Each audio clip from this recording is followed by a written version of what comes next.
Assalamualaikum warahmatullahi wabarakatuh. Selamat datang kembali di channel Dong Animation. Apa kabar kalian hari ini? Kami doakan semoga dalam keadaan sehat dan bahagia selalu. Masih bersama admin Usman Buluan yang masih kembali menonton anime. Pada video kali ini kita akan coba bahas tentang update terbaru dari Record of Mortal Junior Cultivation, ya, atau Mortal Immortality. Ya, dimana di sini Hanli pada episode terbarunya di hari Minggu ini dia akhirnya sudah mendapatkan seluruh harta dari reruntuhan kuno, ya. Dan ya, di episode ini juga kita lihat bahwa akan ada perpisahan dari Swangu yang merupakan episode terakhir dari kehadiran dia.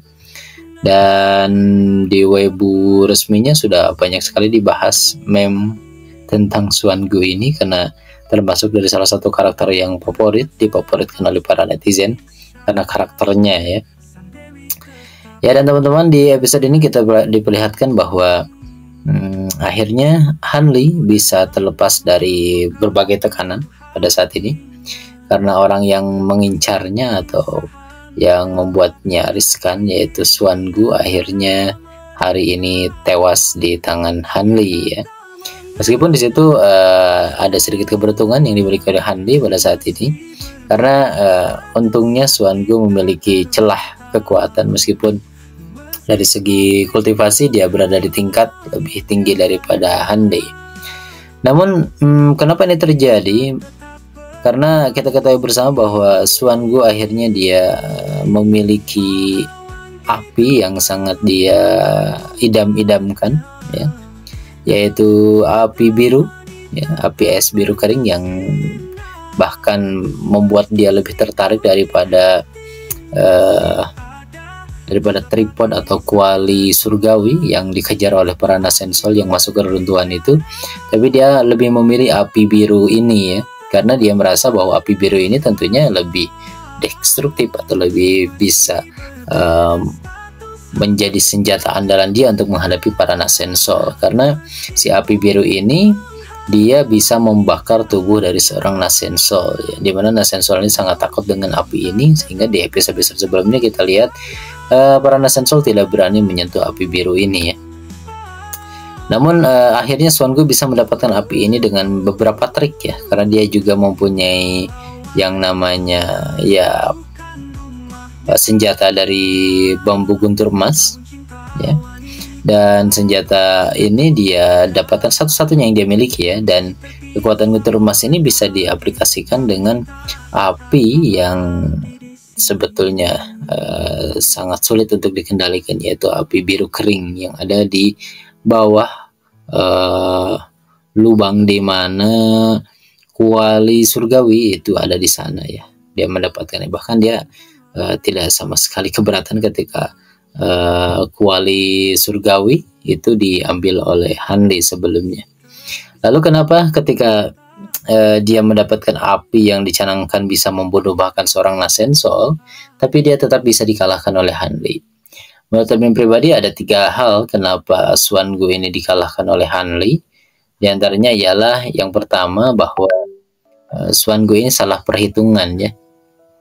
Karena salah perhitungan di mana dia sebelumnya setelah mendapatkan api dari api biru kering ini, dia menggabungkan api Swanjing yang dimiliki oleh dia dengan api biru yang disebut sebagai api Ashura ini, yang mempunyai kekuatan destruktif yang sangat ganas, dan dia yakin bahwa dia bisa melenyapkan Hanli.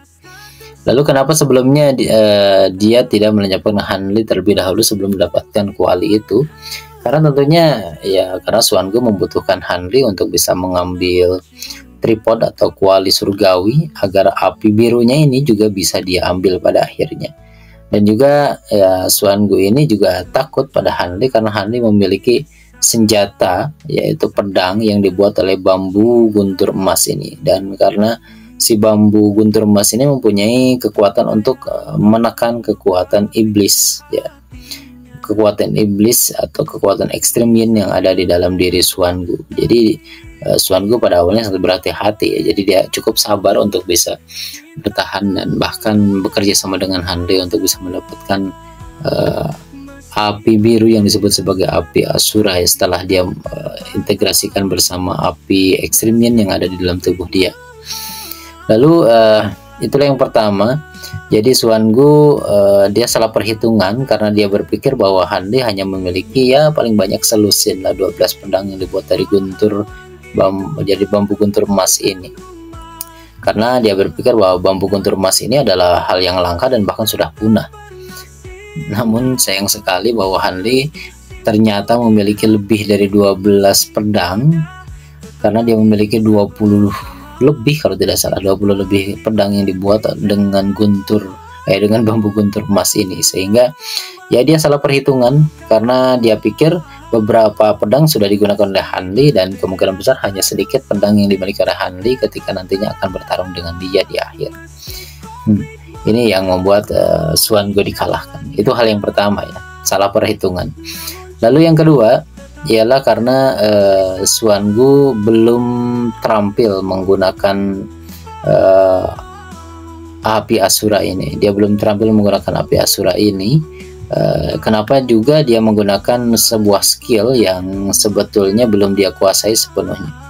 Karena di sini ada beberapa prediksi dari Han Li bahwa ketika Xuangu menggabungkan api biru dengan api Xuanyi yang dimiliki oleh dia, lalu membentuklah api Sura yang berwarna biru dan menjadi seekor naga ini. Ternyata ya karena dia terdesak, karena sebelumnya dia salah perhitungan ketika Han Li membabi buta dengan pedang bambu guntur emas ini. Jadi dia salah perhitungan dan akhirnya ya si api ini berbalik ya, dia termakan oleh apinya sendiri ya.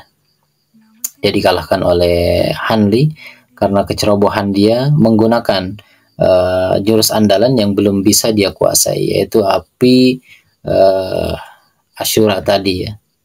Jadi dia karena tidak bisa, lalu dia terkena efek ya dari api Asura ini, sehingga ya mau tidak mau dia harus berhadapan dengan Han Li. Bahkan sebelum dia terkena api ini, dia sempat meminta Han Li untuk mengampuni dia karena dia ingin kabur ya. Tapi tentu saja Han Li bukan orang yang bodoh, jadi dia tidak mau ke depannya Xuangu akan membuat masalah lebih banyak, karena Han Li tahu bahwa Xuangu sudah mengetahui banyak sekali rahasia yang ada pada tubuh Han Li. Apalagi dia tahu bahwa Han Li memiliki tripod atau kuali surgawi yang ada di reruntuhan tersebut. Dan Xuangu juga tidak salah. Xuangu juga ingin membunuh Han Li karena Han Li tahu terlalu banyak tentang dia. Jadi di sini pertarungan di sini lebih ke apa ya? Ingin menjaga diri sih dari potensi-potensi yang membahayakan di masa depan gitu. Jadi emang di antara keduanya tidak saling mempercayai sejak awal ya. Dan Han Li bukanlah orang yang bukanlah orang yang benar-benar baik hati. Dia adalah tipe orang yang hati-hati bahkan terhadap temannya sendiri. Jadi dia lebih memilih untuk membunuh Xuangu pada saat itu juga. Dan untungnya ya sedikit kecelakaan terjadi ketika pertarungan si api biru tadi atau si api Asura ini akhirnya menempel di tubuh Xuangu, atau lebih tepatnya Xuangu sedikit lalai ketika bertarung dan si api ini menetes ke tubuhnya. Tadi dikatakan bahwa setetes saja api ini terkena ke tubuh dari seorang Nascensol, maka itu akan membakar dia sampai hancur. Di sini Xuangu mengakui kekalahannya yang akhirnya ya membuat dia mau tidak mau harus mengakui bahwa dia dikalahkan. Tapi sampai akhir memang Xuangu tidak orang yang cerdik ya, karena dia berlatih jurus-jurus yang berkaitan dengan jiwa. Maka ketika tubuhnya hancur sekalipun, ketika dimakan oleh api Asura ini, maka jiwanya tidak hancur ya. Seperti di beberapa animasi, seperti animasi Battle of the Heaven, ketika setelah mencapai level tertentu, bahkan ketika tubuhnya hancur, jiwanya masih bisa dihidupkan kembali. Begitu juga Xuangu, karena dia melatih teknik jiwa ini, jadi ketika tubuhnya hancur, maka si rohnya ini masih bisa nanti mencari tubuh baru. Dan itu disadari oleh Han Li, sehingga Hanli mengeluarkan binatang iblis punya dia ya, binatang iblis si monyet yang bisa menelan jiwa-jiwa jahat ya. Namun sayangnya ada beberapa adaptasi yang dilakukan oleh pihak animasinya sehingga tidak sama seperti yang diceritakan dalam novelnya, yaitu ketika Hanli melihat ada anak panah guntur dengan tulang yang tersisa dari tubuh Xuangu. Di sana Hanli menyadari bahwa jiwa dari Xuangu masih ada di situ, sehingga dia mengeluarkan magical base, monyet yang bisa menyerap kekuatan jiwa jahat yang ada di sekelilingnya. Nah, jadi ketika ya Hanli mengeluarkan magical base-nya, yaitu monyet yang bisa menyerap seluruh kekuatan jiwa jahat yang ada di sekelilingnya, maka akhirnya Xuangu menyerah ya.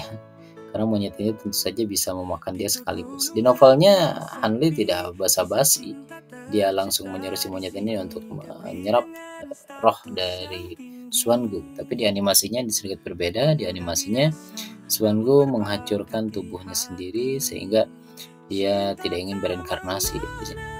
Jadi dia menghancurkan tubuhnya ya daripada diserap oleh monyet tersebut. Dan pada akhir perkataannya dia berkata kepada Hanli bahwa dia ingin agar Hanli membalaskan dendamnya untuk membunuh Extreme Yin, yaitu murid yang mengkhianatinya ya.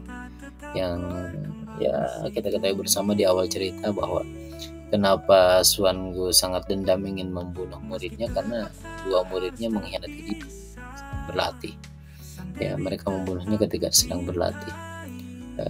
Jadi ya karena Hanli juga punya inisiatif, jika dia kuat dia pasti akan membunuh Extreme Yin, maka itu sudah cukup memuaskan Xuangu ya. Akhirnya dia bisa meninggal dengan tenang ya. Akhirnya dia menghancurkan jiwanya sendiri, sehingga di versi animasinya si rohnya itu tidak ditelan oleh monyet tadi ya. Ini monyet ini tidak ditelan oleh dia. Nah, itu adalah kesalahan yang ketiga ya. Harusnya ketika Xuangu kehilangan tubuh fisiknya karena terbakar, dia seharusnya bisa hidup lagi, tapi karena Hanli mempunyai monyet ini, akhirnya tubuh jiwanya pun dihancurkan, atau lebih tepatnya dia menghancurkan diri. Jadi mau tidak mau memang ya perbedaan atau adaptasi dari seri animasinya cukup bagus, karena kelihatannya memang terlihat fans sangat menikmati peran dari Xuangu ini. Akhirnya ya ending dari Xuangu pun dirubah sedikit ya, sehingga tidak langsung dimakan oleh monyet ini, melainkan menghancurkan diri. Oke teman-teman, itulah yang bisa dibahas di episode Record of Mortal Journey Cultivation. Di populernya di sana sebut gitu, Legend of Mortal Cultivation, yaitu Immortality. Oke, dan di akhir episode seperti kita tahu bahwa Hanli akhirnya keluar dari reruntuhan dalam dan dia mendapatkan peta teleportasi, dan dia berteleport ke ruangan yang sebetulnya ruangan itu adalah ruangan di mana nanti ada Yuan Biao ada di sana sedang mati ya. Ya sayang sekali memang di dalam segi animasinya berhenti di sana. Mungkin di minggu depan akan kita lihat apa yang akan terjadi ketika Hanli sudah berteleport ke kamar khusus, di mana di sana akan ada seorang wanita yang sedang berendam di sebuah kolam ya, dan akan menjadi temannya ya. Dia akan membantu temannya ini ya, nanti ya mungkin ceritanya masih akan panjang. Ya sungguh keren memang Record of Mortal Cultivation sebagai salah satu donghua yang admin favoritkan juga. Karakter karakter protagonisnya, bahkan musuh-musuhnya, grafiknya, dan juga proses adaptasinya yang memang di atas rata-rata ya. Meskipun memang untuk teman-teman yang lebih suka tipe battle yang langsung gitu kan, berbeda dengan ini, Record of Mortal Journey Cultivation ini lebih ke ya tempo yang lambat, santai gitu. Jadi tidak terlalu banyak pertempuran di sana, karena memang di sana juga judulnya perjalanan Hanli menjadi seorang kultivator. Jadi banyak sekali di situ poin-poin lainnya selain daripada pertarungan. Oke teman-teman, itu saja yang bisa dibagi di video singkat kali ini. Kita akan jumpa lagi di video menarik selanjutnya. Terima kasih banyak sudah nonton video ini sampai akhir. See you next time. Salam Donghua Love.